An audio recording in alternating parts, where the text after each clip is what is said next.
Deddy Mulyadi akan berikan sanksi jika ada pelajar yang melanggar jam malam.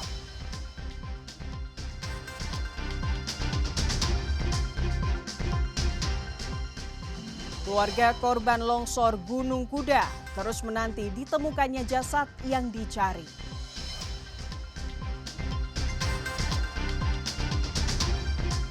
Dua orang kakak beradik di Purwakarta nekat mencuri 3 ekor domba kurban.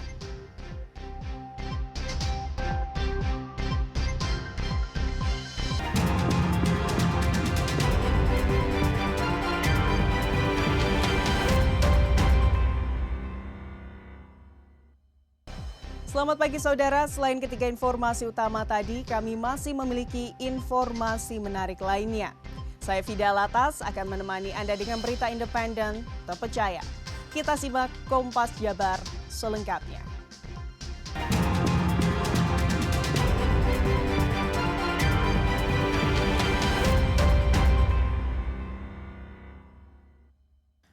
Saudara, pemerintah kota mulai menerapkan jam malam bagi para pelajar. Mereka tidak diizinkan untuk keluar rumah mulai pukul 21 waktu Indonesia Barat.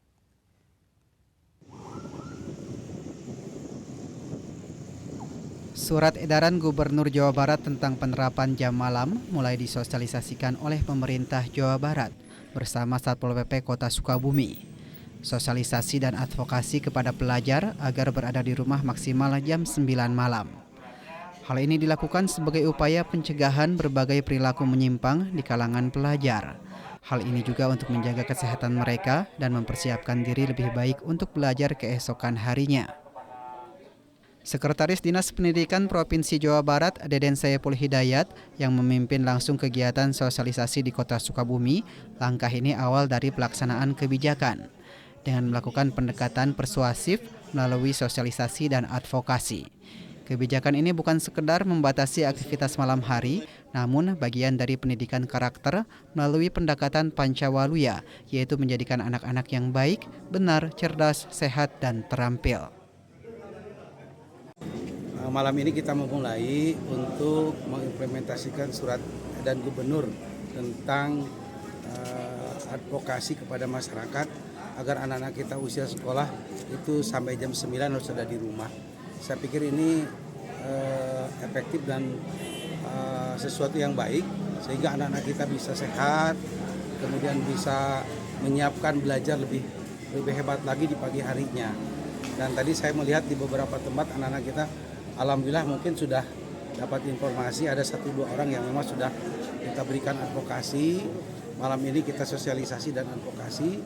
Ke depan barangkali kita akan menggunakan sanksi ya agar anak-anak kita tidak terus-menerus melakukan kegiatan-kegiatan sampai larut malam. Meski belum memberlakukan sanksi tegas, Deden menyampaikan jika kedepannya masih ditemukan anak-anak yang melanggar, pihak sekolah dan orang tua akan dilibatkan untuk pembinaan lebih lanjut. Andres Muhtar, Kompas TV, Sukabumi, Jawa Barat.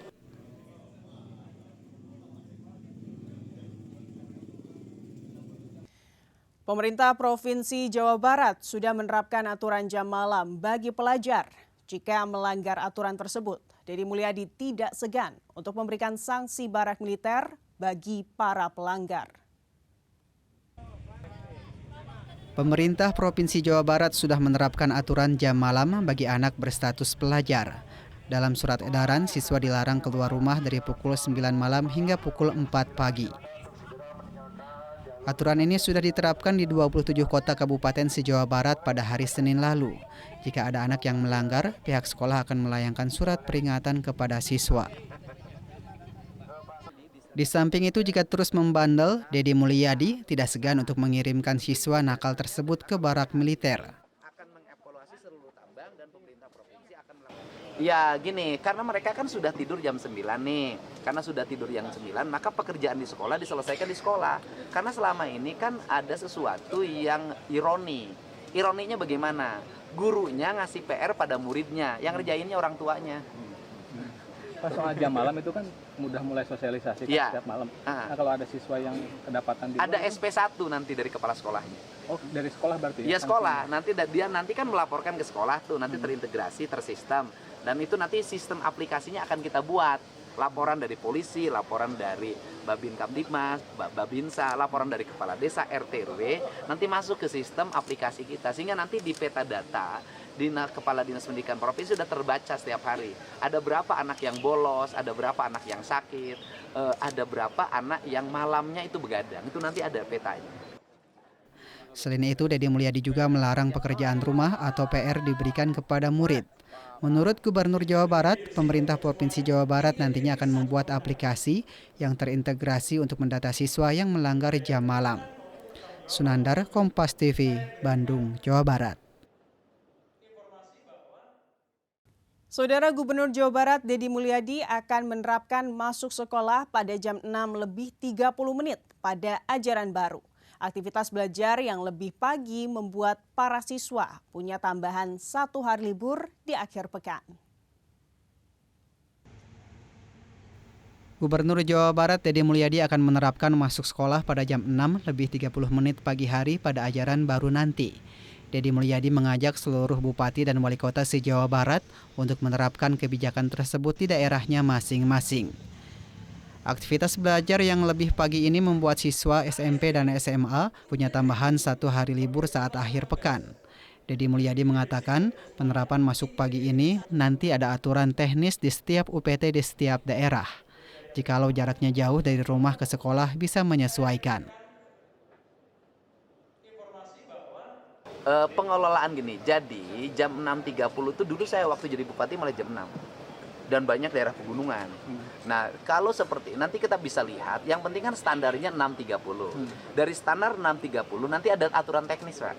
Yang aturan teknis nanti yang menerapkan adalah kepala UPT-nya. Kepala UPT nanti berdasarkan distribusi wilayah dan bagaimana kondisi wilayah. Itu kan umumnya dulu, kan ada yang bersifat ketentuan umum oleh gubernur, nanti ada ketentuan khusus yang dibuat oleh kepala UPT-nya masing-masing.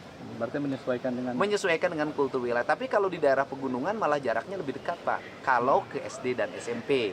Tapi kalau ke SMA bisa jadi jaraknya lebih jauh. Nanti kan ada hitungannya. Penerapan masuk pagi para pelajar ini akan mulai diterapkan di seluruh sekolah di Jawa Barat pada ajaran tahun baru 2025-2026.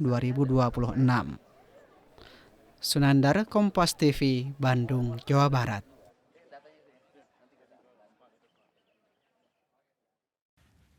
Saudara, sidang mediasi gugatan selebgram Lisa Mariana terhadap Ridwan Kamil berakhir deadlock.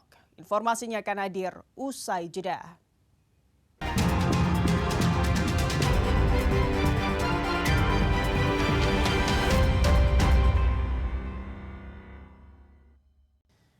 Saudara, pencarian 4 orang korban longsor Gunung Kuda yang masih tertimbun juga disaksikan pihak keluarga.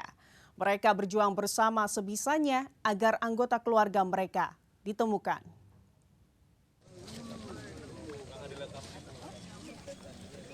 Sejumlah keluarga korban yang masih hilang terus mendatangi lokasi area longsor Gunung Kuda, Kabupaten Cirebon pada Rabu pagi kemarin. Mereka menunggu di tenda BNPB yang disediakan untuk keluarga korban. Mereka datang bersama sanak keluarga dan juga kerabatnya. Bahkan sejumlah tetangga dekat yang sudah seperti keluarga juga turut mendampingi ke lokasi. Salah satunya adalah keluarga Heri Santono alias Tono, warga Desa Cipanas, Kecamatan Duku Puntang, Kabupaten Cirebon. Setiap pagi mereka ke lokasi dan menunggu proses evakuasi seharian hingga sore hari. Adik dari korban mengaku keluarga sangat syok dengan musibah ini. Kondisi kesehatan ibunya menurun dan masuk ke rumah sakit. Selain karena harus cuci darah, mental ibunya pun jatuh karena Tono, anak pertamanya, hilang dan belum juga ditemukan. Ya besar sih nggak terlalu besar, cuman susulan gitu. Tapi memang korbannya banyak. Korbannya banyak, hampir 21 yang MD yang belum ketemu 4 orang. Salah satunya keluarga Bapak. Keluarga. Apa upaya pencarian yang juga Bapak lakukan? Setiap hari ke sini atau gimana? Hampir tiap hari dari mulai jam 8 sampai maghrib. Berarti sambil nunggu itu ya Pak, kepastian itu. Iya, menunggu kabar dari sini langsung ke rumah sakit kalau seumpamanya ketemu gitu. Mohon maaf Pak, gimana? Tono adalah salah satu driver truk. Mereka ingat sekali truk yang dikemudikan Tono yang berwarna putih. Truk ini rusak berat dan telah dievakuasi lebih awal. Muhammad Zahir Romdan, Kompas TV, Cirebon, Jawa Barat.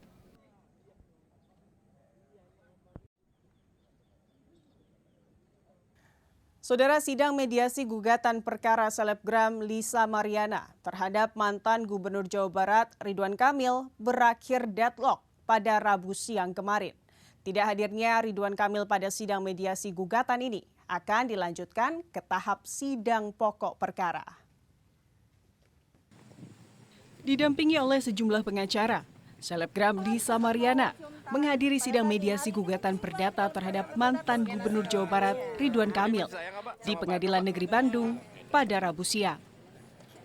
Dalam agenda ini, suami dari Atalia Praratia ini tidak hadir dalam sidang mediasi gugatan tersebut yang diwakili oleh kuasa hukumnya. Mediasi yang berjalan hanya 30 menit ini berakhir dengan deadlock. Menurut kuasa hukum Lisa Mariana, ketidakhadiran Ridwan Kamil menjadi salah satu penghambat mediasi ini menjadi deadlock. Kami dengan secara tadi melalui Bapak Majelis Hakim Mediator, saya ini sampaikan bahwa kalau ketidakhadirannya Bapak Ridwan Kamil ini jangan menjadi menghambat proses hukum di keperdataan. Maka dari itu kami memohon kepada Majelis Hakim dan akhirnya disetujui bahwa mediasi ini tidak akan berjalan dengan lancar. Karena apa? Bahwa tergugat tidak hadir. Beda dong kalau kita bertemu prinsipal Ridwan Kamil dengan klien kami ini. Sementara itu, menurut kuasa hukum Ridwan Kamil, ketidakhadiran Ridwan Kamil dalam sidang mediasi karena telah diwakilkan oleh kuasa hukum sesuai pasal 6 ayat 4. Ada alasan yang sah bahwa prinsipal tergugat boleh tidak hadir. Alasan RK tidak hadir karena ada tugas profesi yang tak dapat ditinggalkan. Hasil mediasi tadi, pihak dari kuasa hukum penggugat itu menyatakan deadlock. Kenapa? Karena meminta Pak Ridwan Kamil hadir dalam mediasi. Kami sudah menyampaikan bahwa dalam pasal 6 ayat 4 bahwa ada alasan yang sah bahwa prinsipal tergugat boleh tidak hadir. Alasannya apa? Karena Pak Ridwan Kamil sedang menjalankan tugas atau profesi yang dia tidak bisa tinggalkan. Setelah mediasi deadlock, sidang gugatan perkara Lisa terhadap Ridwan Kamil akan dilanjutkan pada sidang perkara pokok minggu depan.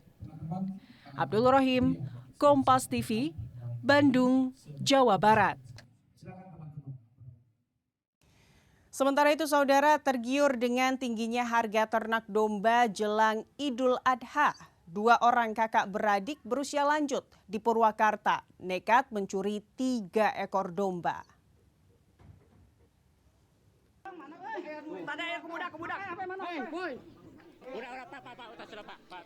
Dua pelaku berinisial M, 60 tahun, dan adiknya ER, 57 tahun, harus dievakuasi polisi dari amukan warga yang merasa emosi. Kedua kakak beradik ini menjadi bulan-bulanan warga setelah aksi pencurian domba untuk kurban kepergok pemiliknya. Kemudian, warga mengejar dan berhasil menangkap kedua pelaku. Bahkan mobil minibus yang digunakan kedua pelaku juga dirusak warga. Padahal, mobil tersebut merupakan mobil yang dirental pelaku. Dari keterangan polisi, peristiwa terjadi saat kedua pelaku diduga mencuri domba jantan milik warga di kawasan Manawali, Kecamatan Cibatu, Kabupaten Purwakarta. Saat hendak kabur dengan mobil usai mengambil 3 ekor domba, warga yang mengejarnya berhasil menangkapnya hingga menjadi bulan-bulanan dan langsung diamankan polisi. Sekitar pukul 3.30 waktu Indonesia Barat menjelang subuh di Kampung Cikadu, RT 0702, Desa Wanawali, Kecamatan Cibatu, Kabupaten Purwakarta. Modus operandinya, pelaku ini berjumlah 2 orang. Kebetulan tersangka ini adalah adik kakak.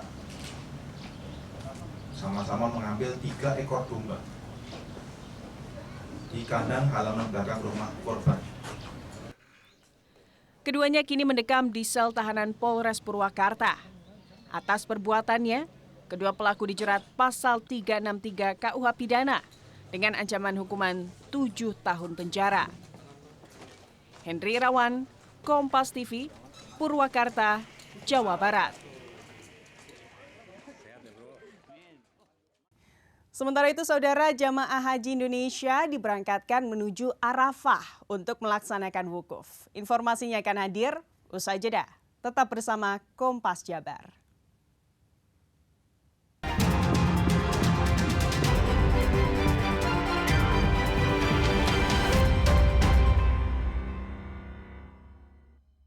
لبيك اللهم لبيك لبيك لا شريك لك لبيك إن الحمد والنعمة لك والملك لا شريك لك.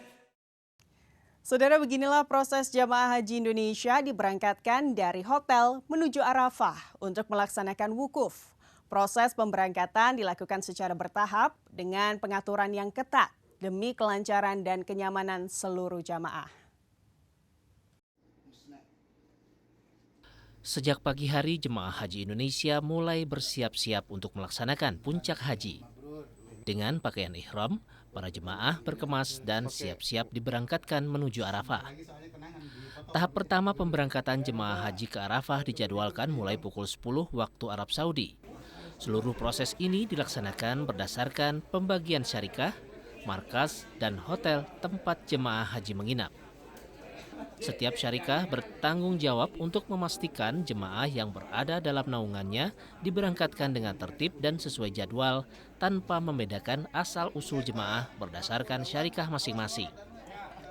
Pemberangkatan tahap kedua dan ketiga akan menyusul setelahnya dengan interval waktu yang telah ditentukan pihak syarikah yang akan memobilisasi jemaah.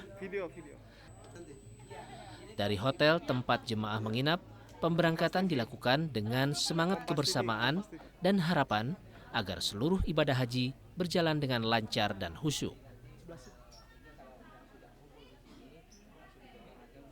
Alhamdulillah, ini jamaah haji sudah bersiap. Kondisi jamaah haji di kloter kami sudah siap untuk diberangkatkan. Mereka sudah berkumpul di lobi untuk persiapan pemberangkatan yang rencananya nanti akan dibagi dalam 3 tahap. Mulai dari jam 9, kemudian nanti jam 2 sampai jam 19 malam waktu Arab Saudi. Bukan dulu yang memang yang lansia-lansia yang memang sudah dan berkursi roda, kemudian nanti yang muda-muda menyusul ke belakang.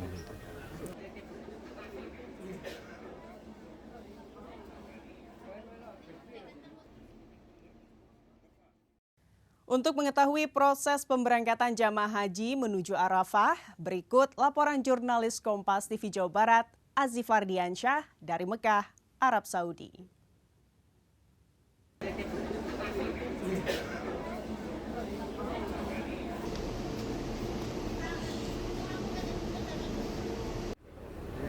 Ya saudara, saat ini proses pemberangkatan jamaah haji Indonesia menuju Arafah saat ini tengah berlangsung. Seperti yang terjadi di kawasan sektor 2, di kawasan sisa, di mana saya melaporkan saat ini, para jamaah kini mulai diberangkatkan menggunakan bus, dan pemberangkatan sendiri dibagi 3 tahap. Yang pertama pada pagi hari dimulai pada pukul 10 waktu Arab Saudi dan akan berlangsung hingga pukul 21.00 waktu Arab Saudi. Dengan semangat kebersamaan, diharapkan para jemaah ini dapat menjalankan puncak ibadah haji di Arafah dengan penuh kehusuan dan mendapatkan haji mabrur. Haji Fardiansyah, Makkah, Arab Saudi.